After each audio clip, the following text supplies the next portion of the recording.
2 միլիոն դրամ ամեն 4-րդ նորածնին, բնակարան ամեն 5-րդ նորածին երեխային։ Սամվել Կարապետյանը բեյբի բում է խոստանում ուժեղ Հայաստանում հունիսի 7-ից հետո։ Մարտի մեկը բացահայտված է, 100%-ով է բացահայտված։ Քարոզչություն, որ չի դիմանում քննադատության, 8 տարի Հայաստանը ղեկավարող Նիկոլ Փաշինյանը շարունակում է բողոքել փիս նախկիններից ու 2018-ի թեզերի կրկնությամբ փորձում է մոբիլիզացնել իր ընտրազանգվածին։ Չինական շքեղությունը զարմացրել է Թրամփի վարչակազմին, Սի Ցինփինը Թրամփին զգուշացրել է Թայվանի հարցում սխալ քայլերը բախման կհանգեցնեն։ Իտալիայի չեմպիոնի տիտղոսն ու Իտալիայի գավաթը նվաճած Հենրիխ Մխիթարյանը ակնարկել է մեծ ֆուտբոլից հեռանալու մասին։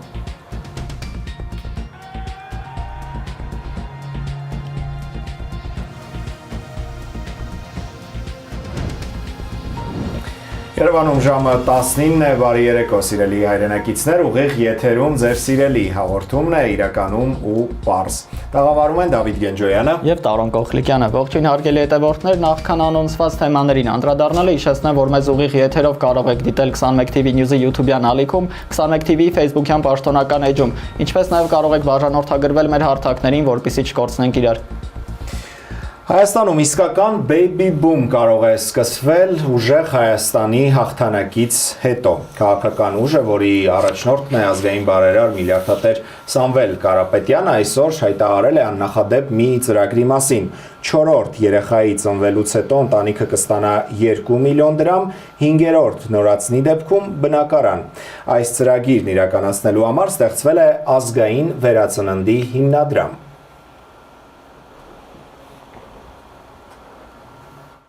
Մենք մեկնարկում ենք ազգային վերածննդի հիմնադրամ։ Մեր հիմնադրամը ունենալու է ընդամենը 30% պետական մասնակցելիություն, իսկ մնացած 70%-ը կազմակերպվելու է մեր գործընկերների միջոցների շնորհիվ ամբողջ աշխարհից։ Ինչ ենք առաջարկում մենք։ Յուրաքանչյուր 4-րդ երեխա ծնունդի համար ստանալու է 2 միլիոն դրամ, իսկ 5-րդ երեխայի համար եւ դրանից հետո 6-րդ, 7-րդ երեխաների ծնունդների համար ընտանիքները ստանալու են անվճար բնակարան։ Սա հիրավի այնպիսի առաջարկների փաթեթ է, որը հնարավորություն կունենանք իրականացնելու բացառապես մեր առաջնորդի միջազգային բացառիկ կապերի շնորհիվ եւ արդեն կա տեսլական, թե որ ներդրումային կազմակերպությունները ինչ չափաբաժիններով են մասնակցություն ունենալու այս գործընթացին։ Ես հաջորդ նիստին կներկայացնեմ մեր ամենամասշտաբային ծրագրերը, որոնք կապահովեն մեր պետության թե խաղաղությունը, թե արժանապատիվ կյանքը, թե բարեկեցությունը։ Դավիթ, այս հանդիպման ժամանակ նաև մտահոգիչ վիճակագրություն է հրապարակվել, մասնավորապես Հայաստանի բնական աճը նվազել է մոտ 40%-ով, ինչը ազգային անվտանգության խնդիր է համարել ուժեղ Հայաստանի առաջնորդը եւ հայտարարել, որ ազգային վերածննդի հիմնադրամը, որը ինչպես արդեն նշվեց, որի միջոցների 30%-ը լինելու են պետական, իսկ 70%-ը կներգրավեն միջազգային գործընկերների եւ ներդրումների հաշվին, կփորձի քայլ առ քայլ Հայաստանի համար իսկապես շատ կարևոր խնդիրը բնակչության թվի ավելացման հարցը այսպես լուծել։ Շատ կարևոր խնդիր է, հատկապես հետ պատերազմյան ժամանակի համար վերականգնելու այդ դեմոգրաֆիական խնդիրը եւ կարողանալ մարտահրավերներին դիմակայել, հատկապես որ շրջապատված ենք հիմնականում իսլամադավան երկրներով, որտեղ ծնելիությունը բազմիցս ավելի շատ է, քան մեր երկրում։ Այո, բնականաբար, եւ գիտես, ես եթերից առաջ մի կարճ հաշվարկ արեցի, փորձելով հասկանալ, օրինակ 5 տարվա ընթացքում կես միլիոնով բնակչությունը ավելացնելու համար, որքան պետք է ծնունդները ավելանան եւ միջինում Հայաստանում տարեկան պետք է ծնվի 80,000 երեխա, միջինում եւ տարեկան 50,000 մարդ պետք է ներգաղթի մեր երկիր եւ նաեւ մահացության թիվը պետք է նվազի, որպեսզի մենք 5 տարի հետո կարողանանք ունենալ օրինակ 3.5 միլիոն բնակչություն Հայաստանում, քան հիմա 3 միլիոն։ Իսկ հիմա կա տվյալներ, քան երեխա օրինակ ծնվում տարեկան։ Այո, կա 38,000, եթե չէ, 36,000, եթե ճիշտ եմ հիշում, այո, ինձ մոտ նշել են, որ հիմա մեր երկրում տարեկան 36,000 ծնունդ է լինում,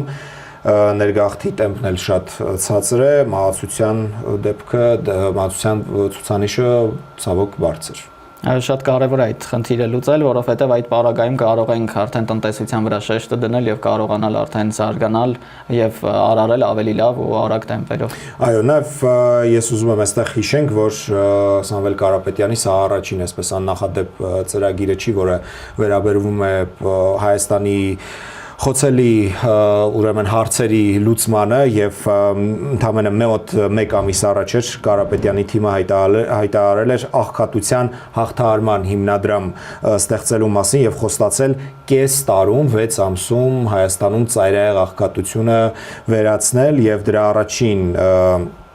քայլը դրան նպաստող առաջին քայլը պետք է լիներ 5 հոգանոց ծայրահեղ աղքատ ընտանիքներին ամեն ամիս 150,000 դրամ պետական աջակցություն տալը, ավելի շուտ այդ հիմնադրամից պետք է տրվեր այդ աջակցությունը եւ հիմնադրամն էլ պետք է կեսը ֆինանսավորվեր, մի ինչ որ հատված ֆինանսավորվեր պետությունից, մնացածը մասնավորից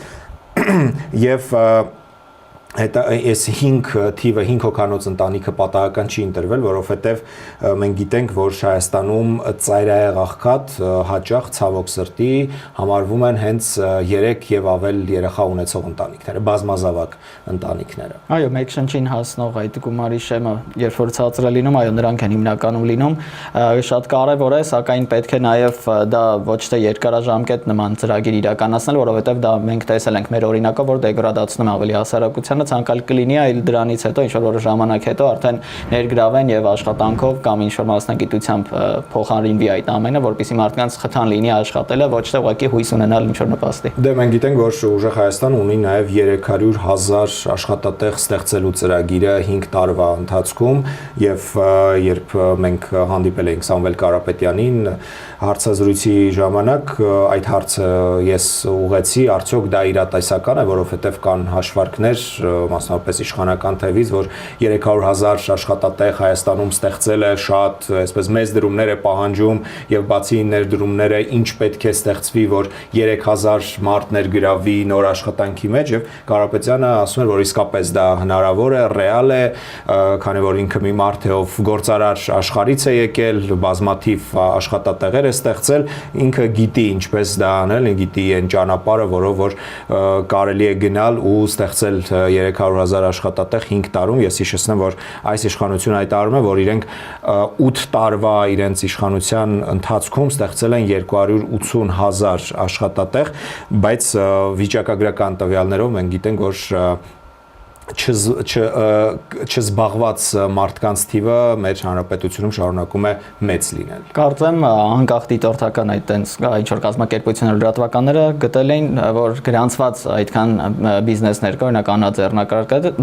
ձեռնարկատեր, որը անթիվ հանամար կարողանում է գրանցել Հայաստանում, ցանկալի կլիներ ռեալ տեսնել այդ ամենը եւ փոփոխություն արդյունք մենք կտեսնենք արդեն այդ ժամանակ։ Այո, եւ իսկապես հույս ունենանք, որ այս ծրագրերը այսպես թղթի վրա չեն մնա եւ միայն հայտարարություն չենք բավարարվի ու դրանք գործողության մեջ կտեսնենք նաև հունիսի 7-ից հետո ես նաև հիշեցնեմ, որ ամեն մարզի համար ուժեղ Հայաստանը ունի կոնկրետ ծրագիր, զարգացման ծրագիր եւ մենք երեկել եւ ավելի շուտ էլ խոսել ենք այդ թեմայով եւ ինչու ենք ուժեղ Հայաստանին այսպես հատուկ անդրադառնում, որովհետեւ մենք գիտենք, որ նա ամենամեծ ընդդիմադիր ուժն է այս պահին Հայաստանում եւ գլխավոր մրցակիցը այս խորհրդարանական ընտրություններում Նիկոլ Փաշինյանի եւ եթե Փաշինյանը շատ խոսում է տարբեր թեմաների մասին, բայց ոչ այն նախընտրական ծրագրի մասին, որը կազմել են եւ հրապարակել են, Կարապետյանները խոսում են հենց այն ծրագրի մասին, որը կազմել են, հրապարակել են եւ իրենց այդպես կոնկրետ քայլերով, իրենց քաղաքացիների հետ հանդիպումների ժամանակ անպայման ներկայացնում են, տալիս են, ավելի մանրամասն կարդում են, մարդիկ հասկանում են եւ նաեւ Կարապետյանը վերջերս հայտարարում էր, որ իրենք ոչ թե խոստանում են ինչ որ բան անել, այլ երաշխավորում են, որ ինչ որ բան կանեն ու ես հիշում եմ, որ դեռ ամիսներ առաջ երբ նորից հանդիպում էին քաղաքացիների հետ ուժեղ Հայաստան ներկայացուցիչները փոքր այդպես քարտեր էին տալիս, որի վրա գրված էր, որ Սամվել Կարապետյանի ստորագրությամբ երաշխավորագիր, այսպես կարելի է ասել, եւ ներկայացված են խոստումները, որոնք իրենք պետք է իրականացնեն ու ասում էին, որ կարող եք դուք մեծ ձայն տալուց հետո, մեծ իշխանություն տալուց հետո ներկայացնել 5 տարի հետո այս երաշխավորագիրը եւ ասել այ այս ինչ բանը դուք խոստացաք, բայց չարեցիք, ուրեմն պատասխանեք թե ինչու դա չարեցիք։ Ես կարծում եմ, որ իսկապես շատ կարևոր է, որ քաղաքացիները քարոզարշավի ընթացքում ոչ թե փոխադարձ մեղադրանքներ լսեն, ոչ թե հերյուրանքներ լսեն, ինչ որ հայտարարություններ լսեն, որոնք որևէ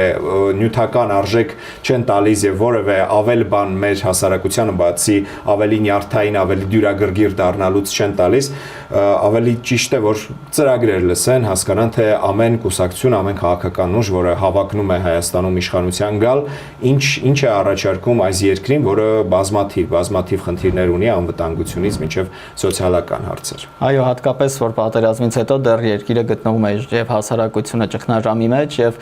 կարիք ունի թարմության եւ այո, ընդդիմությունը պետք է նման քայլերով առհասարակ շարժվի, ուղղակի բացատրի ինչ ծրագրեր ունեն եւ ներկայացնի թե ինչ ճանապարհով են դրան հասնելու, որովհետեւ էմոցիոնալ առումով հասարակությունը բավական մաշվել է արդեն եւ չի տանում նման ագրեսիվ քաղաքականություն եւ հետաքրքիր է, որ այս անգամ ընտրություններին ընդդիմությունը ավելի հետաքրքիր է ներկայացնում իր ծրագրերը եւ ավելի հողի վրա է փորձում ներկայացնել, որը մեծ հույսեր է առաջացնում առհասարակ ապագայի համար։ Իսկ մենք մեզ հետևողներին շարունակում ենք խնդրել, հորդորել, որ անպայման մասնակցեն ընտրություններին, որովհետեւ ընտրական ակտիվությունը շատ կարեւոր է երկրում փոփոխություններ ունենալու համար եւ վստահելու նոր քաղաքական ուժերին կամ հներին, դա մարդկանց որոշելիքն է, մարդկանց ընտրության հարցն է, բայց այնուամենայնիվ անպայման գնալ ընտրության, անպայման մասնակցել, այդ իրավունքը անպայման ռեալիզացնել, որպեսզի հետո երբ որևէ հարցում խնդիր լինի, դու մտածես, թե արդյոք ճիշտ էր քո ընտրությունը, թե սխալ էր քո ընտրությունը։ Այո, ինձ պատասխանատու կերպով ընտրել, որպեսզի ղեկավարությունը լինի լեգիտիմ, ոչ թե 50%-ից պակաս ընտրությունների գնա, գոնե 80-90% պետք է լինի, արդեն այդ ժամանակ մարդիկ ավելի պատասխանատու կերպով կվերաբերվեն քաղաքական ուժերին եւ ավելի մանրակրկիտ կսկսեն ավելի շատ հարցեր տալ եւ հասկանալ որտեղ է իրականությունը եւ որտեղ ուղղակի էմոցիաները։ Այո։ Շարժենք առաջ եւ մեր հաջորդ թեման էլ կապ ունի նախընտրական քարոզարշավի հետ, վարքյաններ անց կշարունակենք։ 2018-ի իշխանափոխության թեզերով է սկսել խոսել Նիկոլ Փաշինյանը քարոզարշավի ընթացքում PiS նախկինների մասին իր արդեն 8 տարվա այդ հայտնի թեզերը Փաշինյանը նորից հրապարակ է հանել եւ այսպես վերլուծաբանները կարծում են, որ Փաշինյանը պարզապես ցանկանում է մարդկանց հիշողությունը փորձել թարմացնել, փորձել նորից գրգռել նրանց եւ նախկինների հասցեին իր հայտնի հայտարարություններով, այսպես մարդկանց նորից բերել իր կողմ եւ մոբիլիզացնել այն ընտրազանգվածը, որը ուներ 2021-ին օրինակ, եթե չհաջողվի 2018-ինը եւ այսօր Փաշինյանը իր ամենա այսպես քննադատված եւ ներողություն ամենակնարկված հայտարարություններից մեկն է արել 2018-ին նա Հանրապետության հրապարակում մեծ հանրահավաքի ժամանակ հայտարարել էր, որ մարտի 1-ի գործը բացահայտված է, այսօր նորից կրկնել է, որ մարտի 1-ի գործը 100%-ով բացահայտված է, առաջարկում եմ լսենք Փաշինյանի այդ հայտարարությունը։ Մարտի 1-ը բացահայտված է, 100%-ով է բացահայտված, բոլոր մանրամասներով է բացահայտված, այլ բան, որ մեր իրավական համակարգը կոնկրետ Ռոբերտ Քոչարյանի հրապարակգլխի գլխավորությամբ պետքա բերի օրինական իրավական Ռոբերտ Քոչարյանը պետքա նստի Հարց է առաջանում ինչներ խանգարում է 8 տարիների ընթացքում այդ ամենը անել, հատկապես երբ որ դատական process-ների ընթացքում չկարողացան այդպես էլ ապացուցել, ինչպես իրենք էին նշում, ապացուցվածը, որը բավական ցավալի է, եթե եղել է ոճրագործություն այդտեղ, պետք է տեսնել մարդկանց արդեն ճաղերից այն կողմ, իսկ եթե ոչ, պետք չէ այսպես սպիտակ քող փռել եւ արդարացնել այդ ամենը։ Սա հերթական մանիպուլյատիվ հայտարարություններն է, եւ չեմ դադարի այդ բարձրաբանումները, որքան էլ տհաճ կարող է լինել ռուսադիտողների համար։ Բացարձակ կարծում եմ տհաճ չէ, ավելի հետաքրքիր ու խոր է։ Սա սարսափի, անցյալի սարսափի վերակենդանացման քաղաքականության տար է, մարտի 1-ի գործով բավական մեծ ազդեցություն ունի մարտի 1-ը առասարակ հայ ժողովրդի համար եւ այդտեղ էլ Ռոբերտ Քոչարյանի կերպարը նրանք կարողացել են այդպես ներկայացնել, ինչու եմ ասում ներկայացնել, որովհետեւ ապացուցված չկա, իսկ եթե ապացուցված չի, իրավունք չեն կարող մեզ վերապահել նման մեղադրանքներ հնչեցնել։ Շեշտադրումը դրում է հոգեբանական տրիգերների վրա, որը ազդում է մարդկանց վրա, երբ որ արդեն ընտրությունը կատարվում է ոչ թե ապագայի եւ լավ գործերի միջև, այլ կատարվում է վատ ներկայի եւ ավելի սարսափելի անցյալի համեմատում են անհամեմատելին, որովհետև ժամանակները նախ փոխվում են, բոլոր երկրները անցնում են նման ցավալի ճանապարհներով եւ տեսնում ենք բազմաթիվ ղեկավարներ, որ կարողանում են հաղթահարել եւ անցնել, ուղղակի պետք է հարց տալ, եթե եղել է այդ ամենը, ներգրաված բոլոր անձինք պետք է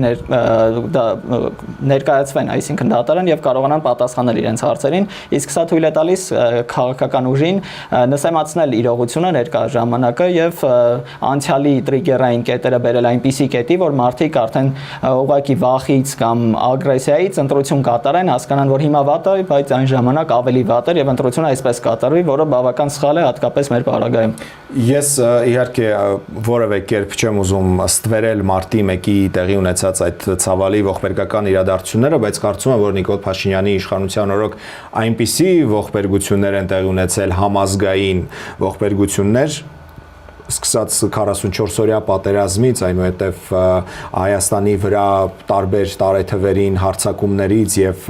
մի քանի 100 մեր եղբայրների զոհվելու փաստից, Արցախի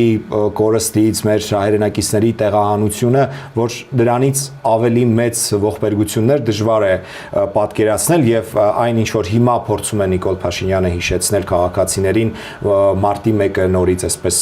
շահարկելով, ես կարծում եմ, որ դա այս դեպքում այդքան էլ չի աշխատի, որովհետև մենք սարսափելի բաներ ենք տեսել եւ որոնց կողքը կրկնելով որ մարտի 1-ը ողբերգությունը եւ որևէ կերպ չեմ ցանկանում այդ դեպքը ստվերել, փոքրացնել մասշտաբները, հա, ողբերգության, որովհետեւ մեկ մարդու մահն էլ արդեն մեծ ողբերգություն է, բայց միևնույն է մենք այնպիսի սարսափելի բաներ ենք տեսել, լսել ու ապրել, որ կարծես թե այլևս հասարակությունը այդ հրապարակ նետված այդ դառը հիշողությունը, այսպես ասենք, չի կարող ընդունել այնպիսի այսպես ոգևորությամբ, հա, ճակերտների մեջ, որով օրինակ կարող էր ընդունել 2018-ին, 17-ին, 16-ին, երբ Փաշինյանը ուրեմն ընդդիմադիր էր դեռ ու կարողանում էր մարդկանց նուրբ լարերի վրա խաղալ, հիշեցնելով եւ նրանց այդ դեպքերը։ Ինչը վերաբերվում է հակառակ կողմին, չգիտեմ նկատել ես թե չէ, բայց ընդդիմադիր դաշտը այն խոսքը ուղղված է Փաշինյանի այդ հայտարարությունները, նրանք չեն վերցնում եւ չեն պատասխանում Փաշինյանին ու երեք ընդդիմադիրներից մեկը ասում էր, որ իրենք հատուկ են սա անում, որպեսզի նորից չմտնեն այդ կիսահայհոյախառն, այսպես բառապաշարի մեջ, այդ գզվրտոցի մեջ, այսպես ասած, եւ մարդիկ, ովքեր պարզապես ցանկանում են նորմալ ծրագրային ելույթներ լսել, հասկանալ թե ինչ են առաջարկում իրենց Հայաստանում եղած քաղաքական գործիչները, քաղաքական թիմերը, չզզվեն, չհոգնեն, չհիասթափվեն եւ անտարբեր չդառնան ընտրություններին եւ ընդդիմադիր թևը կարծում է, որ Նիկոլ Փաշինյանի այս հայտարարությունները հենց դրա համար են, որ մարդիկ, ովքեր որ հոգնել են այս անընդհատ շարունակվող, անվերջ շարունակվող այս ոչ մի տեղ չտանող բանավեճից ուղղակի այլևս չհետաքրքրվեն քաղաքականությամբ, չհետաքրքրվեն ընտրություններով եւ ընտրական ակտիվությունն էլ քիչ լինի։ Այո, շատ ճիշտ ես նկատում եւ ընդդիմությունն էլ կարծես թե հասկացել է այդ ամենը, որովհետեւ եթե մտնում է նման դիսկուրսի մեջ, արդեն քաղաքականության մակարդակը իջեցնում են եւ դառնում է ուղղակի փողոցային մի վեճ, որտեղ հիմնականում կրթված եւ այն չեզոք մարդիկ ցանկություն չեն ունենում մասնակցել այդ ամեն ինչին եւ մաս կազմել այդ ամենին, հենց այդ նպատակով էլ հիմնականում նման ղեկավարները իմպուլսիվ արտահայտություններով ցանկանում են քաշել իրենց դաշտ եւ հավասարվելով այդ իրենց արդեն խաղի կանոններին արդեն ոչնչացնում են այդտեղ, իսկ քանի որ ընդդիմությունը հասկացել է եւ կարծես թե ճիշտ քաղաքականություն է որդեգրել եւ ուղղակի խոսում է իր ծրագրերի մասին եւ հստակ մատնանշում թե որ կետերն են խոստացված եղել եւ որոնք են ձախողվել, դա կարող է լինել հաջողության գրավական։ Եվ հետաքրքիր է Դավիթ, որ այս քարոզարշավին Նիկոլ Փաշինյանին, եթե պատկերավոր ասենք, հետապնդում է Արցախի ստվերը։ Նրան գրեթե ամեն օր քաղաքացիները մոտենում ու հիշեցնում են մեր օկուպացված հայրենիքի մասին եւ հայտարարում, որ չեն հավատում Փաշինյանի Սյունիքում արած հայտարարությանը, թե հիմա Սյունիքի հարց չկա։ Նրան ասում են, որ դու 2019-ին էլ հայտարարում ես, թե Արցախը Հայաստան է եւ վերջ, 2021-ին խոստանում ես Արցախի գրաված մասնավորապես Հադրութի եւ Շուշիի դեօկուպացիա, բայց մենք տեսանք արդյունքը 2023-ին ամբողջությամբ հայաթափվեց Արցախը եւ հանձնվեց Ադրբեջանին, մենք տեսանք, որ թշնամին այդքանով չի բավարարվում եւ գրավում է նաեւ Հայաստանի տարածքներ, օկուպացնում է դրանք ու մինչեւ այսօր շարունակում է օկուպացված պահել եւ ամրաշինական աշխատանքները անում ամրանում է այնտեղ։ Ես առաջարկում եմ լսել քաղաքացիներից քաղաքացու եւ Նիկոլ Փաշինյանի զրույցից մի հատված։ Ժողովուրդը կորոշի։ Դուք 2021-ին էլ ասում եք Հադրութն ու Շուշին ենք բերել։ Ժողովուրդը կորոշի։ Ժողովուրդը կորոշի։ Ժողովուրդը կորոշի։ Ընտրությունները կորոշի։ Ժողովուրդը կորոշի։ Ժողովուրդը կորոշի։ Ժողովուրդը կորոշի։ Ժողովուրդը կորոշի։ Ժողովուրդը կորոշի։ Ժողովուրդը կորոշի։ Ժողովուրդը կորոշի։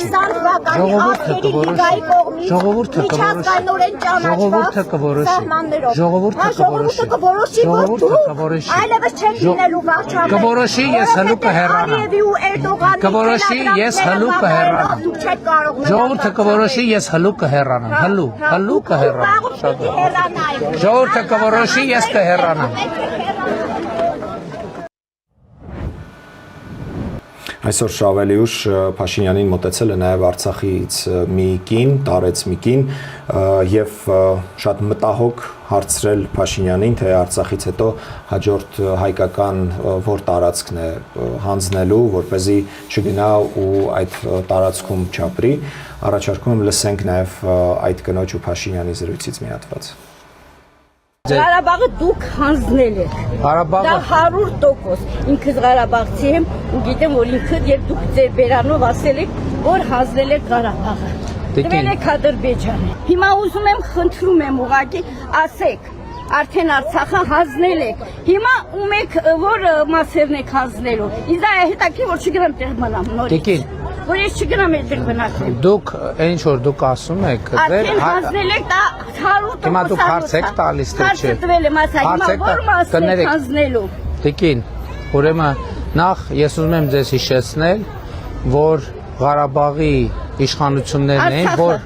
իշխանություն չի ծախել, եթե իշխանությունը ծախած լիներ, 30 տարի մենք խաղաղ չէինք ապրի։ Դուք 30 տարի խաղաղ չեք ապրել։ Ապրել ենք խաղաղ։ Բա ով է միրով Քոչարյանի ցամի դունա հայ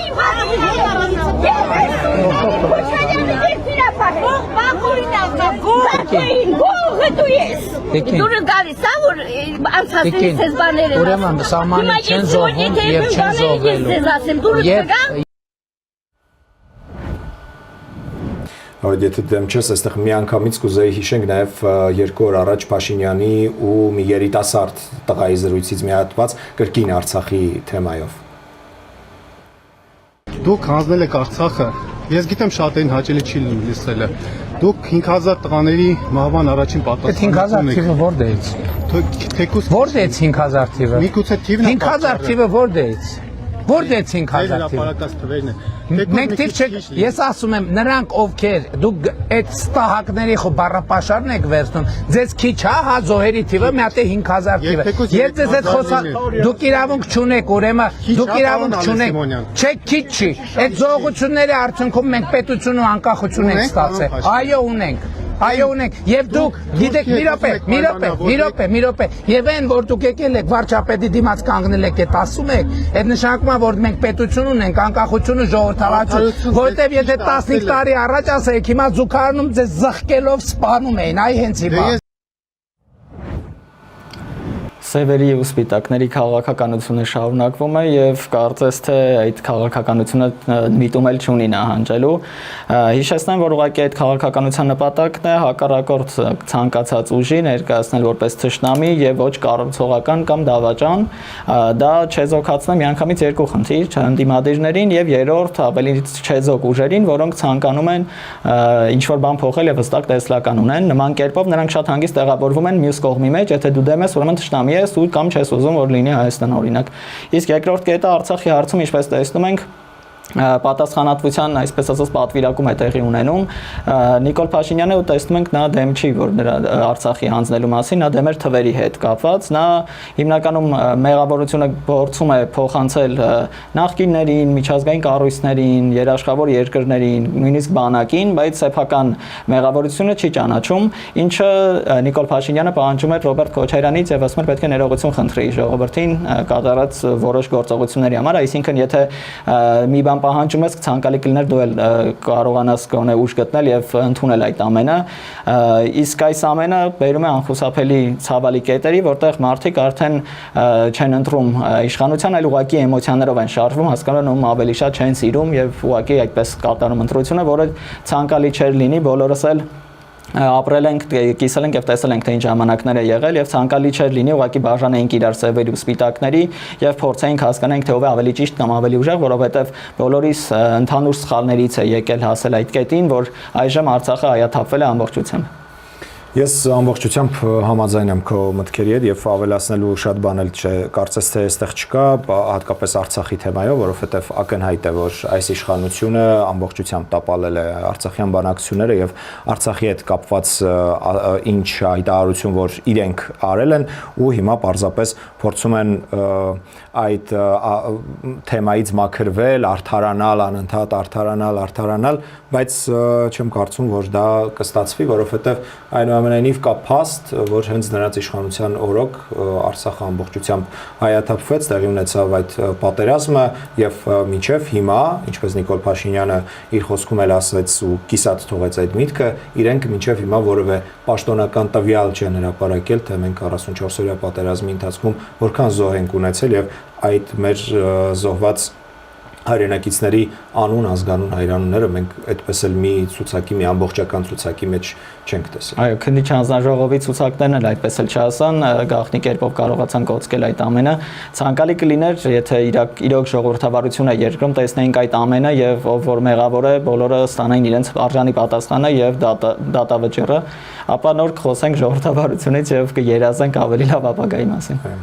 Փակենք այս թեման եւ անցնենք հաջորդ թեմային։ Սին Ցինփինը Թրամփին զգուշացրել է, որ Թայվանի հարցում որևէ սխալ գործողություններ պատճառով կարող է պատերազմ սկսվել։ Նա ուղիղ չի ասել, սակայն դա ակնարկել է իր խոսքում, որտեղ նշվել է, որ սխալ քաղաքականությունը կարող է բերել առճակատման, որը ձեռնտու չէ երկու ուժերին էլ։ Այսօր Պեկինում սկսել է Սին Ցինփին Դոնալդ Թրամփ երկօրյա գագաթնաժողովը, այնտեղ հանդիպում են ոչ միայն երկրի ղեկավարները, այլ բարձրաստիճան պաշտոնյաներ եւ մեծ բիզնեսների ներկայացուցիչներ, այնտեղ նույնիսկ Իլոն Մասկն էր գնացել Չինաստան։ Այո, շատ հետաքրքիր տարերի խմբով անուն ունեցող տղայի հետ։ Նրանք այցելել էին Չինաստան, բանակցելու թե Իրանի հարցով Հորմուզի նեղուցի, թե բանակցելու Թայվանի հետ առասարակ հակամարտության, ինչպես հասկացանք Դոնալդ Թրամփի եւ Սին Ցինփինի հայտարարություններից, նրանք հակված չեն առճակատման։ Չինաստանի ղեկավարությունը հայտարարեց, որ ավելի լավ կլինի երկու ուժեղ տերությունները ոչ թե կռվեն իրար դեմ, այլ փորձեն միամուռ ստեղծել ավելի լավ ապագա առասարակ աշխարհի համար։ Դոնալդ Թրամփն էլ կենաց բարձրացրեց ամերիկացի եւ չինացի ժողովուրդների համար, որքան էլ զավեշտալի կարող է լինել։ Սակայն ավելի հետաքրքիր էր մեկ այլ բան, բոլորը ավելի շատ ուշադրություն դարձրել են ոչ թե բովանդակությանը, ինչը այնտեղ տեղի ունեցել քննարկվել, այլ Մարկո Ռուբիոին։ Մարկո Ռուբիոն այնտեղ նախքան հանդիպում ԱՄՆ պետքարտուղար Մարկո Ռուբիոն մուտք գործելով շինություն բավական զմայլվում էր այդ տեսարանով եւ մատով ցույց էր տալիս առաստաղը, տեսեք ինչ որ հիացած։ Հետաքրքիր է Մարկո Ռուբիոյի մասին մեկ այլ բան, ինչպես դու ինձ հուշեցիր, նա այլ անձնագրով է այցելել Չինաստան։ Այո, նա ինչպես ես կարդացի, Չինաստանում պատժամիջոցների, չինական պատժամիջոցների ներքո է գտնվում եւ նա այս բանը չեմ հիշի ինչ էր փոխել, մասնավորապես Մարկոն մնացել էր Ռուբիոյի տեղը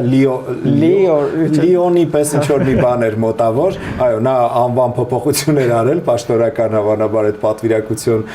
այդ ուրեմն գրագրություններում, որպեսզի կարողանա լինել մասնակցել որպես ԱՄՆ պետքարտուղար, ուրեմն այդ պաշտոնական հանդիպումներին Չինաստանի հետ եւ խոսեցիր Մարկո Ռուբիոյի այդ զարմացած հայացքի մասին, ես ուզում եմ ուղղակի մենք նաեւ ցույց տանք այն տեղը, որտեղ հանդիպել են Թրամփը եւ Սի Ցինպինը, որտեղ տեղի ունեցել այդ պաշտոնական ընդունելությունը, այդ սրահը, այո, եւ այդ սրահի լուսանկարը մենք հիմա տեսնում ենք, շատ նման է Էրմիտաժի սրահներին, ռուսական Սանկտ Պետերբուրգի եւ հավանաբար իսկապես երբ մենք էլ գուցե տեսնենք շատ զարմանանք, բայց ամենայն դեպս այդ կադրերը շատ հետաքրքիր են, երբ այնքան ապշած է ու այնքան այսպես զմայլված իր տեսածով, որ նա ուղակի բոլորին այո, պատերազմի նախարարի տեքստին է ստացել։ Այո, մատով ցույց է տալիս, որ տես մենք որտեղ ենք հայտնվել, այսօր ենք հայտնվել։ Նաև այլ հետաքրքիր բաներ տեղի ունեցել քննարկումներից զատ նախորդ գիշեր չինական մեծ տանկերներ, ինչպես կոչվում է սուպեր տանկերներ, կարողացել էին Հորմուզի նեղուցով անարգել անցնել, որը վկայում է ոչ միայն Միացյալ Նահանգներ Չինաստան հարաբերությունների գնացող արելավող վիճակի մասին, այլ Չինաստան-Իրան հարաբերությունների ավելի խորացող տանդեմի մասին, որովհետև Իրանը կարծես թե կարողանում է շրջանցել այս պատերազմական իրավիճակը, ավելի վաղ Իրաքի եւ Պակիստանի հետ էր կնքել համաձայնագիր նավթ ներկրելու եւ արտահանելու մասին։ Այժմ էլ չինական տանկերները արդեն կարողանում են անարգել իրանական նավահանգիստներից, տեղափոխվել Չինաստան։ Լավ զարգացում է, կարծես թե պատերազմը կարող է կանխվել եւ չլինել նման հակամարտության արդեն վտանգ, որովհետեւ շատ ցավալի եւ երկար ժամանակ տևեց, մինչեւ հիմա տնտեսությունը աշխարհի չի կարողանում իդ վերադառնալ այդ։ Թրամփը մինչեւ Չինաստան մեկնելը հայտարարել էր, որ իրեն Չինաստանի օգնությունը պետք չէ Իրանի հարցում։ Տեղեկություններ կան, ընդհանրապես խոսվել է այդ թեմայի մասին եւ չինական կողմը ինչ դիրքորոշում ունի։ Միացյալ Նահանգները, ինչպես ես կարդացի իրանական լրատվականներում, այնտեղ ցանկացել է երաշխավոր որպես Չինաստանին բերել, որ Իրանը պետք է ունենա օրինակ միջուկային զենք այդ հարցում, սակայն ինչպես գիտենք Իրանն էլ հայտարարել է, որ նրանք ցանկություն չունեն միջուկային զենքի եւ Չինաստանը հաստատել է, որ այո, նրանք չեն ուզում տեսնել, որ նման նպատակ չկա, կարծես թե եղած բանը հաստատվել է կրկին անգամ եւ հակամարտության մասով Չինաստանը հստակ հասկացնել է տվել, որ իր համար կարեւոր է ազատ առևտուրը, կարեւոր է հարաբերությունները այն երկրներից, որի հետ նա ցանկանում է, այսինքն Միացյալ Նահանգների այդ միջնորդական դերի մասին, որ նա պետք է լինի Հորմուզի նեղուցում, կարծես թե չի էլ քննարկվել,